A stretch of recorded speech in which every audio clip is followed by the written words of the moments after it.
Cockroach जनता party हे नाव सध्या social मीडियावर चांगलंच धुमाकूळ घालताना दिसतंय। बघता बघता अवघ्या काही तासातच याचे फॉलोअर्स कितीतरी पटीमध्ये वाढत असून लोक त्यावर रील्स बनवत आहेत आणि काही मोजक्या वेळेतच सोशल मीडियाला लाखो नेटकऱ्यांनी फॉलो केलंय। भारताचे विद्यमान मुख्य न्यायमूर्ती सूर्यकांत यांनी देशातील तरुणांना झुरळांची उपमा दिली होती।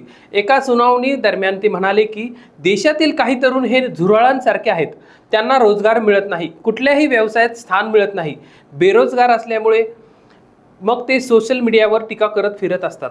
पण त्यांचं हे वक्तव्य देशातील तरुणांना काही आवडलं नाही। परिणामी प्रत्युत्तर देण्यासाठी अमेरिकेतील बॉस्टन युनिव्हर्सिटीमध्ये पब्लिक रिलेशन्सचं शिक्षण घेत असलेल्या अभिजित दीपके या तरुणाने थेट झुरळाच्याच नावाने राजकीय पक्ष स्थापन केलाय। झुरळ चपळता आणि चिकाटीचे प्रतीक म्हणून या पक्षाला कॉकरोच जनता पार्टी असं नाव देण्यात आले। आश्चर्य म्हणजे कॉकरोच जनता पार्टीच्या नावानं आता वेबसाईट्स आणि सोशल मीडियावर अकाउंट्स देखील तयार झाले आहेत। देशभरातील हजारो युवकांनी काही तासातच या अकाउंट्सला फॉलो करण्यास सुरुवात देखील केली आहे।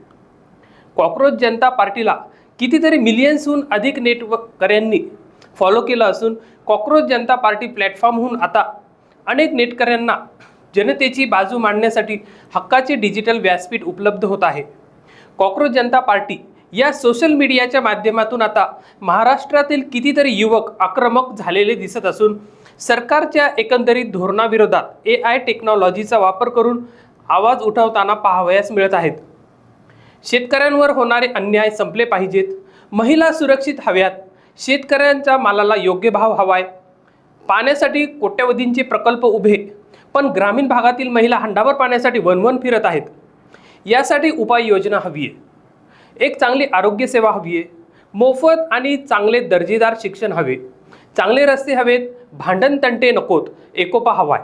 महाराष्ट्राला हवाय विकास, पासून ते वाढत्या इंधन किमतीपासून ते विकासाच्या नावाखाली होत असलेली लूट, शेतकऱ्यांच्या उसाला मिळणारा भाव, त्यातून त्यांचे होणारे आर्थिक शोषण, बेरोजगारी, महागाई, भ्रष्टाचार, पेपर लीक, कायद्याचा भंग असे कितीतरी जनतेचे प्रश्न या नवीन डिजिटल प्लॅटफॉर्म असणाऱ्या कॉकरोच जनता पार्टीच्या माध्यमातून सरकारपुढे मांडण्याचे काम ही युवा पिढी करत आहे। धन्यवाद। अशीच नवनवीन माहिती मिळवण्यासाठी आमच्या लोकांच्या टीव्हीला सबस्क्राईब नक्की करा।